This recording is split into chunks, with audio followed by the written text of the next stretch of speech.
Hi friends, പുതിയൊരു വീഡിയോയിലേക്ക് സ്വാഗതം. അങ്ങനെ മഹേഷും ഇഷിതയും കൂടിയിട്ട് ഓരോന്ന് സംസാരിച്ചുകൊണ്ടിരിക്കുകയാണ് കേട്ടോ. അന്നേരം മഹേഷ് ഇങ്ങനെ പറയുന്നുണ്ട്, അതെ ചിപ്പിന്ന് രാവിലെ ഒരു കോമഡി അടിച്ചു എന്ന് കേട്ടല്ലോ. കോമഡിയോ? അതെന്ത് കോമഡി എന്ന് ചോദിക്കുകയാണ്. അതല്ല, ചിപ്പിക്കൊരു ഏട്ടനുണ്ടായിരുന്നെങ്കിൽ എന്ന്. അതോ? അതിനിപ്പോൾ എന്ത് ചെയ്യാൻ പറ്റും? എന്തായാലും വൈദ്യശാസ്ത്രം തിരുത്തി കുറിക്കാനൊന്നും പറ്റില്ലല്ലോ എന്ന് പറയുകയാണ്. അപ്പോൾ ഒരു പക്ഷേ ചിപ്പിക്കൊരു ഏട്ടനുണ്ടെങ്കിലോ എന്ന് പറയാൻ കേട്ടോ. അപ്പോൾ മഹേഷ് ഇഷിതിങ്ങനെ മഹേഷിനെ തന്നെ നോക്കിയിട്ട് എന്ന് ചോദിക്കാൻ കേട്ടോ. അപ്പം അല്ല, ഇനിയിപ്പോൾ ചിപ്പിക്ക് എങ്ങാനും ഒരു ഏട്ടനുണ്ടെങ്കിലോ എന്ന് പറയാൻ കേട്ടോ. വിഹിതമാണോ, അച്ചിവിയുടെ എങ്ങാനും ഉണ്ടോ എന്ന് ചോദിക്കുകയാണ്. അപ്പോൾ മഹേഷ് പറയുന്നുണ്ട്, ചിലപ്പോൾ ഉണ്ടായെങ്കിലോ എന്നൊക്കെ ചോദിക്കുകയാണ്. അപ്പോൾ ഇഷിത പറയുന്നുണ്ട്, അങ്ങനെയാണെങ്കിൽ ചിപ്പിനെ നമുക്ക് അവിടെ കൊണ്ടാക്കാം എന്ന് പറയാൻ കേട്ടോ. വിഹിതം എങ്ങാനും പറഞ്ഞു വന്നിട്ടുണ്ടെങ്കിൽ, അല്ലെങ്കിൽ അങ്ങനെ എന്തെങ്കിലും കഥ ഞാൻ കേട്ടിട്ടുണ്ടെങ്കിൽ പൂട്ടിക്കെട്ടി ഞാൻ ഇവിടെ നിന്ന് പോകും എന്നൊക്കെ പറയാൻ കേട്ടോ. അങ്ങനെ മഹേഷ് പറഞ്ഞു, ശരി, ആ വിഷയം നമുക്ക് ക്ലോസ് ചെയ്യാം, ഡിലീറ്റ് ചെയ്ത് കളയാം എന്ന് പറയട്ടെ. അതാണ് നല്ലത് എന്ന് പറയണേ. അങ്ങനെ രണ്ടുപേരും കെടുക്കുന്നുണ്ടെങ്കിൽ രണ്ടുപേരും മുഖത്തോട് മുഖം നോക്കി ഇങ്ങനെ ഒരു പ്രണയത്തോടു കൂടിയിട്ട് മഹേഷ് ഇഷിതനെ ഇങ്ങനെ നോക്കി കെടുക്കുകയാണേ. ആ സമയത്ത് ഇഷിത ഇങ്ങനെ പറയുന്നുണ്ട്, എഗ്രിമെൻറ്റ് എന്ന് പറയണം കേട്ടോ. എഗ്രിമെൻറ്റ് എന്ന് പറഞ്ഞിട്ട് വേഗം തന്നെ മഹേഷ് തിരിഞ്ഞു കിടക്കുന്നുണ്ടെങ്കിലും പതുക്കനെ ഇഷിതനെ ഇടയ്ക്കിട്ട് നിന്ന് നോക്കുന്നുണ്ട്. ഇഷിതയാണെന്നുണ്ടെങ്കിലും അങ്ങനെ നോക്കുന്നുണ്ട് കേട്ടോ. രണ്ടുപേരും പരസ്പരം ഇടയ്ക്കിട്ട് തിരിഞ്ഞു നോക്കുന്നുണ്ട്. പിന്നീട് കാണിക്കുന്നത് പിറ്റേ ദിവസം രാവിലെ തന്നെ സ്വപ്നവല്ലി യാത്ര പോയിക്കൊണ്ടിരിക്കുകയാണ്. സമയത്ത് അമ്മ എവിടെയാണ് അമ്മ എന്ന് ചോദിച്ചിട്ട് വിനോദ് വിളിക്കുകയാണ്. മോനെ, ഞങ്ങളൊരു കല്യാണത്തിന് പോവുകയാണ്, എല്ലാവരും ഉണ്ടോ എന്ന് ചോദിക്കുമ്പോൾ എല്ലാവരും ഇല്ല, മഹേഷ് ഇഷിതയില്ല, മഹേഷിന് അർജൻറ്റായിട്ടൊരു വർക്ക് ഉണ്ട്, അതുകൊണ്ട് തന്നെ മഹേഷ് വന്നില്ല എന്ന് പറയാനേ. ശരി എന്ന് പറഞ്ഞിട്ട് വെക്കുകയാണ്. പിന്നീട് കാണിക്കുന്നത് മഹേഷ് ഇഷിതയ്ക്ക് വേണ്ടിയിട്ട് ചായ ഉണ്ടാക്കിക്കൊണ്ടിരിക്കുന്ന സമയത്ത് വിവേക് വിളിക്കുകയാണ്. അപ്പോൾ നാളത്തെ പ്രൊജക്റ്റ് തയ്യാറാക്കാനും പ്രസൻറ്റേഷനൊക്കെ ആയിട്ടുള്ള കാര്യങ്ങളൊക്കെ എങ്ങനെയാണെന്ന് ചോദിക്കുമ്പോൾ, നിനക്ക് പറ്റുമോ? ഇന്നെനിക്ക് വരാൻ പറ്റൂല, ഇവിടെ ഇഷിത മാത്രമേ ഉള്ളൂ, എല്ലാവരും കല്യാണത്തിന് പോയിരിക്കുകയാണ്. അപ്പോൾ എനിക്കൊന്നും പറ്റൂല, എങ്കിൽ നീ ഒരു കാര്യം അതിൻ്റെ ചാർട്ടും കാര്യങ്ങളൊക്കെ ആയിട്ട് ഇങ്ങോട്ട് പോരും, നമുക്ക് ഇവിടെ വെച്ചിട്ട് പ്രസൻറ്റേഷനുള്ള കാര്യങ്ങളൊക്കെ തയ്യാറാക്കാമെന്നൊക്കെ പറഞ്ഞിട്ട് ഫോൺ കട്ട് ചെയ്യുമ്പോൾ ചായ നോക്കുന്ന സമയത്ത് ചായ കഴിക്കുന്നുണ്ട് കേട്ടോ. അപ്പോൾ മഹേഷ് കഴിച്ചിട്ട് വായ വെക്കാൻ പറ്റില്ല എന്നൊക്കെ പറയുന്നതിന് ഈ സമയത്ത് വിനോദ് ആർക്കോ ഫോൺ ചെയ്തുകൊണ്ടിരിക്കുകയാണ്. ബക്കറ്റ് പരിവായിട്ട് ഇറങ്ങേണ്ട, റെസിപ്റ്റ് വെച്ചിട്ട് ഇറങ്ങിയാൽ മതി എന്നൊക്കെ വിനോദ് അവരോട് പറയുന്നുണ്ട്. ബക്കറ്റും കൊണ്ട് നിങ്ങൾ പിരിവിന് ഇറങ്ങിയിട്ടുണ്ടെങ്കിലേ നിങ്ങളൊക്കെ തന്നെ അതിൽ കൈയിട്ട് വാരും, റിസീപ്റ്റ് ആകുമ്പോൾ അതിൻ്റെ ആവശ്യമില്ലല്ലോ, എല്ലാതും കറക്റ്റ് ആയിരിക്കും എന്നൊക്കെ പറയുന്നുണ്ട്. ബൈ ഇലക്ഷൻ നിൽക്കുന്നുണ്ടോ എന്ന് ആരോ ചോദിക്കുമ്പോൾ ഇല്ല, ബൈ ഇലക്ഷൻ നിൽക്കുന്നില്ല, എന്തായാലും ഒരു വർഷത്തേക്ക് മന്ത്രിയാവാൻ എനിക്ക് താല്പര്യമില്ല എന്നൊക്കെ പറയട്ടെ. അങ്ങനെ സംസാരിച്ചുകൊണ്ടിരിക്കുന്ന സമയത്ത് മന്ത്രി എവിടേക്ക് വരികയാണ്. എന്നിട്ട് മന്ത്രിക്ക് കസേര ഇരുന്നിടത്തോളം എഴുന്നേറ്റിട്ട് വിനോദ് ചെയർ കൊടുക്കാൻ കേട്ടോ. മന്ത്രി അവിടെ വന്നിരിക്കുന്നുണ്ട്. എന്നിട്ട് ഇങ്ങനെ സംസാരിക്കുകയാണ്. എന്താ വിനോദേ, ഞാനും തമ്മിൽ ചെറിയ പ്രശ്നങ്ങളൊക്കെ ഉണ്ടായിട്ടുണ്ട്, അതൊക്കെ അങ്ങോട്ട് വിട്ടാൽ മതി കേട്ടോ. എന്തായാലും ബൈ ഇലക്ഷന് താൻ നിൽക്കുന്നുണ്ടോ എന്ന് ചോദിക്കുമ്പോൾ ഇല്ല, ഞാൻ നിൽക്കുന്നില്ല എന്ന് പറയുന്നത് ശരിയാണ്, ഒരു വർഷത്തേക്ക് നിന്നിട്ട് കാര്യമൊന്നുമില്ല, പക്ഷേ പകരം ഞാനൊരാളെ കണ്ടുവച്ചിട്ടുണ്ട്, എൻ്റെ മരുമകനാണ് എന്ന് പറയാൻ കേട്ടോ.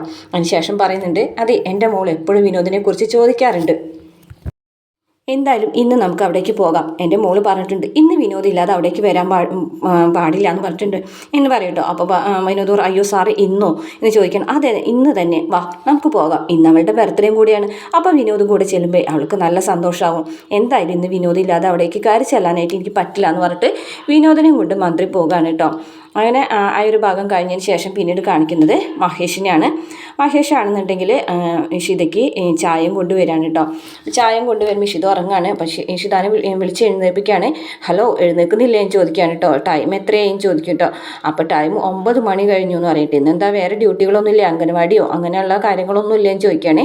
അപ്പോൾ ഇന്നൊക്കെ ഓഫാണ്, എന്താ സാറിന് വേറെ പരിപാടികളൊന്നും ഇല്ലെന്ന് ചോദിക്കുമ്പോൾ ഞാനും ഇന്ന് ഇവിടെ തന്നെയാണെന്ന് പറയാം കേട്ടോ. നാളെ MD വരുന്നുണ്ട്, അപ്പോൾ അതിൻ്റെ ഒരു പ്രസൻറ്റേഷനൊക്കെ റെഡിയാക്കാനുണ്ടെന്നൊക്കെ പറയും കേട്ടോ. അങ്ങനെ ഒരു ചായ കൊടുക്കാണ് കേട്ടോ. ഇത് ഞാൻ ഉണ്ടാക്കിയ ചായയാണ്, പിന്നെ കുടിച്ച് നോക്കിയിട്ട് ഇഷ്ടപ്പെട്ടിട്ടുണ്ടെങ്കിൽ ഒരു ഗ്ലാസും കൂടെ തരാൻ പറഞ്ഞാലേ ഇവിടെ ചായ ഒന്നും ഇല്ലാട്ടാന്ന് പറയും കേട്ടോ. ഓഹോ, അങ്ങനെയാണോ എന്ന് പറയാൻ കേട്ടോ. എന്തായാലും വാഷ് ബേസിൻ്റെ അവിടെ പോയിട്ട് കുടിച്ച് നോക്കുന്നതായിരിക്കും നല്ലത്, അവിടെ ആകുമ്പോൾ അവിടെ തന്നെ ഒഴിച്ച് കളയാലോ എന്ന് പറയുകയാണെ. ആയിക്കോട്ടെ എന്ന് പറയും കേട്ടോ. കുടിച്ച് നോക്കിയിട്ട് പെട്ടെന്ന് ഇഷിതാക്കി അമ്മ വയ്ക്കുന്ന ചായ പോലെ തോന്നുന്നു, ഇത് അമ്മ വെച്ച ചായ പോലെ ഉണ്ടല്ലോ, ഇവിടെ അമ്മയും മജീം ചേച്ചി ഒന്നുമില്ല, എല്ലാവരും പോയി എന്ന് പറയും കേട്ടോ. അതല്ല എൻ്റെ അമ്മ എന്ന് പറയാൻ കേട്ടോ. സംശയമുണ്ട്, നീ വിളിച്ചു ചോദിച്ചോളാം പറയാം. അങ്ങനെ തന്നെ ഇഷിത വേഗം ഫോൺ എടുത്തിട്ട് അമ്മയോട് ചോദിക്കണം, മഹേഷ് അവിടെ വന്നിരുന്നു അമ്മേ?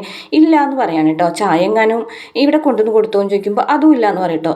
അപ്പോൾ ഇഷിതയാണെന്നുണ്ടെങ്കിൽ മഹേഷിൻ്റെ അടുത്ത് ചെല്ലാണ് കേട്ടോ. എന്ത് പറഞ്ഞു എന്ന് ചോദിക്കുകയാണേ. ശരി, ഞാൻ സമ്മതിച്ചു. എന്തായാലും അടിപൊളി ചായ, ഞാൻ പറഞ്ഞതൊക്കെ പിൻവലിച്ചിരിക്കുന്നു എന്ന് പറയാൻ കേട്ടോ. അപ്പം മഹേഷിന് സന്തോഷമാവും കേട്ടോ. അത് കഴിഞ്ഞ ശേഷം സുജി വിനോദിനെ വിളിക്കാൻ കേട്ടോ. വിനോദിനെ വിളിച്ചിട്ട് വഴക്ക് പറയുകയാണ്. അതെ, ഈ മെസ്സേജിന് റിപ്ലൈ ഇല്ല, മെസ്സേജ് വേണം എനിക്ക് എന്ന് പറഞ്ഞിട്ട് ഇങ്ങനെ ഫോൺ കട്ട് ചെയ്യാണ് കേട്ടോ ദേഷ്യത്തോട് കൂടിയിട്ട്. അയ്യോ ഒന്ന് പറഞ്ഞിട്ട് വിനോദ് പറയുമ്പോഴേക്കും ഫോൺ കട്ട് ചെയ്യാണ്. എന്നിട്ട് സുജി ഇങ്ങനെ വിളിക്കി വിളിക്കി വിളിക്കി എന്ന് പറഞ്ഞിട്ട് ഇങ്ങനെ ഇരിക്കുകയാണ്.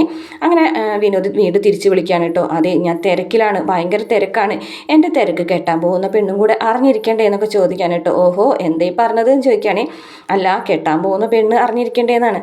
അതിന് പെണ്ണിന് ചെറുക്കനെ ഇഷ്ടപ്പെടണം, ചെറുക്കന് പെണ്ണിനെ ഇഷ്ടപ്പെടണം എന്നൊക്കെ പറയാം കേട്ടോ. എന്നെ ഇഷ്ടപ്പെടാൻ പറ്റാത്തതിനെ ലോക തോൽവിയായിരിക്കും എന്നൊക്കെ സുജിയും പറയുന്നുണ്ട് കേട്ടോ. എന്നിട്ട് പറയുന്നുണ്ട് ഇവിടെ കല്യാണത്തിൻ്റെ കാര്യങ്ങളൊക്കെ തീരുമാനിക്കാറായിട്ടുണ്ട്. എന്തായാലും വിനോദ് കാര്യങ്ങളൊക്കെ ഇത്തിരി സീരിയസ് ആയിട്ട് എടുക്കണം എന്ന് പറയട്ടോ. ശരിയാണ്, ഞാൻ സീരിയസ് ആയിട്ട് തന്നെ എടുക്കുന്നത്. പക്ഷേ എനിക്കൊരു ഏട്ടനുണ്ട്. പോരട്ടെ പോരട്ടെ, മാളത്തിൽ നിന്ന് ഓരോരുത്തർ പോരട്ടെ എന്ന് സുജി പറയുകയാണെ. ആ ഏട്ടൻ സമ്മതിച്ചാൽ മാത്രമേ എൻ്റെ കല്യാണം നടക്കും. മാനസികമായിട്ട് ഞാനും ചേട്ടനും ഇപ്പോൾ കുറച്ച് പ്രശ്നത്തിലാണ്. ഏട്ടനൊരു പാവമാണ്, പക്ഷേ എനിക്ക് ഏട്ടൻ്റെ സമ്മതം കൂടി വേണം. ഞാനാണ് ഏട്ടനെ ബുദ്ധിമുട്ടിച്ചത് എന്നുള്ള കാര്യങ്ങളൊക്കെ സുജിയോട് പറയുകയാണ്. പിന്നീട് സുജീനെ ഇഷിത വിളിക്കുകയാണ്. ഇഷിത വിളിച്ചിട്ട് പറയുന്നുണ്ട്, നീ എന്തെടുക്കുക, ഞാൻ ആഹാരം കഴിച്ചിട്ടൊന്ന് കെടുക്കാനോ എന്ന് ആലോചിക്കുകയാണ്. അങ്ങനെ കെടുക്കാനാണെങ്കിൽ ഞാനിവിടെ സ്ഥലം തരാം, നീ ഇപ്പോൾ തൽക്കാലം ഇങ്ങോട്ട് പോരെന്ന് പറയും. അങ്ങനെ കുക്ക് ചെയ്തുകൊണ്ടിരിക്കുന്ന സമയത്ത് മഹേഷ് അവിടേക്ക് വരികയാണ്. എന്തിനാണെങ്കിൽ സ്വയം കുക്ക് ചെയ്യുന്നത്, പുറത്തുനിന്ന് വരുത്തിയാൽ പോരെ എന്നൊക്കെ ചോദിക്കുകയാണ് കേട്ടോ. അപ്പോൾ ഇന്നിപ്പോൾ തൽക്കാലം എന്നെ സഹിച്ചേ പറ്റൂ ഓഫ് എന്ന് പറഞ്ഞിട്ട് മഹേഷ് ഇങ്ങനെ നിൽക്കുകയാണ് കേട്ടോ. ആ സമയത്ത് സുജി അവിടേക്ക് വരികയാണ് കേട്ടോ. അപ്പോൾ സുജി നീ വന്നോ എന്ന് പറയാണ് കേട്ടോ. ഇന്ന് കുക്കിങ്ങൊക്കെ ഏട്ടത്തിയാണോ എന്ന് ചേച്ചിയാണോ എന്ന് ചോദിക്കാൻ കേട്ടോ. അതെ, ഇന്ന് ഞാൻ തന്നെയാണ് പരീക്ഷിക്കുന്നത്, അപ്പോൾ ഞാൻ സഹായിക്കണം, അതിനായിരിക്കുമല്ലോ എന്നെ വിളിച്ചെന്ന് പറഞ്ഞിട്ട് അടുക്കളയിലേക്ക് ഇങ്ങനെ കയറാൻ പോകുമ്പോൾ വേണ്ട വേണ്ട വേണ്ട, നീ അവിടെ തന്നെ നിന്നാൽ മതി. നല്ല ഭക്ഷണം കഴിക്കാൻ മഹേഷ് ഏട്ടന് ഭാഗ്യമില്ല എന്ന് പറയാൻ കേട്ടോ. എന്നെ കുക്കിങ്ങിലൊന്നും നീ സഹായിക്കേണ്ടെന്ന് പറയുന്നത് മഹേഷിനെ സഹായിക്കുമെന്ന് പറയട്ടോ. മഹേഷ് പറയും, ഈ ടേബിളൊക്കെ ഒന്ന് അറേഞ്ച് ചെയ്യണം, നാളെ MD വരുന്നു, ഒരു പ്രസൻറ്റേഷൻ റെഡിയാക്കാനുണ്ട്, അപ്പോൾ അതിന് ഇവിടെ ഇരുന്നിട്ട് ചെയ്യണം, അപ്പോൾ അതിന് അപ്പുറത്തെ മുറിയില്ലേന്ന് ചോദിക്കും കേട്ടോ സുജി. അപ്പോൾ പറയുന്നുണ്ട്, അല്ല കുറച്ച് ശുദ്ധവായു കിട്ടി ചെയ്യാലോ എന്ന് ആലോചിച്ചിട്ട്, ശുദ്ധവായു ഇവിടെ നിൽക്കുന്നുണ്ടല്ലോ എന്ന് ചോദിച്ചിട്ട് ഇഷിതനെ നോക്കാണ് കേട്ടോ. ഇഷിത ഇരിക്കുന്നതിൻ്റെ കുക്ക് ചെയ്യുന്നതിൻ്റെ അടുത്ത് തന്നെയാണ് മഹേഷ് പ്രസൻറ്റേഷനൊക്കെ റെഡിയാക്കാനായിട്ട് ടേബിൾ സെറ്റ് ചെയ്യാൻ പറഞ്ഞത്. അങ്ങനെ അത് കഴിഞ്ഞ ശേഷം ഇഷിത സുജിയോട് പറയുന്നുണ്ട്, മഹേഷ് എനിക്ക് നല്ലൊരു ചായ ഇട്ടെന്നു രാവിലെ എന്ന് പറയും കേട്ടോ. അമ്മയുടെ ചായ പോലെ തന്നെ ഉണ്ടെന്ന് പറയുമ്പോൾ ഇളയമ്മ ചായ ഇട്ടാൽ പിന്നെ അതുപോലെ തന്നെ ഉണ്ടാവില്ലേ എന്ന് ചോദിക്കണം. എന്ത്?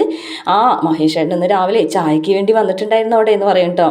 അപ്പോൾ ഇഷിതയ്ക്ക് സംഭവം മനസ്സിലാവും കേട്ടോ. അപ്പോൾ ഇഷിത വന്നിട്ട് മഹേഷിൻ്റെ അടുത്ത് കൊണ്ട് പറയും, അതെ എനിക്കൊരു ചായ കൂടെ വേണമല്ലോ, ചായ ഇട്ട് കുടിച്ചോ, അതിനെന്തിനാണ് എൻ്റെ അനുവാദം? അതല്ല, മഹേഷ് ഇട്ട ചായ അതുപോലത്തെ ചായ തന്നെ വേണം എന്ന് പറയാൻ കേട്ടോ. അത് പിന്നെ അതെനിക്ക് വയ്യ, എന്തായാലും നാളെ രാവിലെ ആവട്ടെ എന്ന് പറയും കേട്ടോ. നാളെ രാവിലെയും വരാമെന്ന് അമ്മനോട് പറഞ്ഞിട്ടുണ്ടോ? പിന്നെ ഇഷിതിനോട് പറയണ്ടെന്നും കൂടി അവനോട് പറഞ്ഞിട്ടുണ്ടാവുമല്ലേ എന്ന് ചോദിക്കാൻ കേട്ടോ. അപ്പം മഹേഷിന് സംഭവം പിടികിട്ടിട്ടോ. മഹേഷിനെ ആകെ ചമ്മിയതായിട്ടോ. അപ്പം സുജി പറയണം, അതെ ഒരു ദുർബല നിമിഷത്തിൽ സത്യം തുറന്നു പറഞ്ഞു പോയതാണ്, എന്നോട് പറയണ്ടെന്നൊരു വാക്ക് പറഞ്ഞിരുന്നെങ്കിലും ഞാൻ പറയൂലായിരുന്നു എന്നൊക്കെ പറയുകയാണേ. അപ്പോൾ മഹേഷാണെന്നുണ്ടെങ്കിൽ ചമ്മിയ മുഖത്തോട് കൂടിയിട്ട് ഇങ്ങനെ നിൽക്കുന്നുണ്ട് കേട്ടോ. മഹേഷ് ചിരിച്ചുകൊണ്ട് അങ്ങനെ ഇരിക്കുമ്പോൾ ഇഷിത് അവിടെ നിന്ന് മാറിപ്പോകും. ഈ സമയത്ത് ഒരു കോണിബെല്ല് വെക്കുമ്പോൾ വിവേകാണ്. അപ്പോൾ വിവേക് ഡോറിൻ്റെ അടുത്ത് വന്ന് നിൽക്കുമ്പോൾ സുജി വാതിൽ ഓർക്കുകയാണ്. സുജി അയാളെ കണ്ട് ഞെട്ടി നിൽക്കുന്ന കാണിച്ചുകൊണ്ട് എപ്പിസോഡ് അവസാനിക്കുകയാണ്.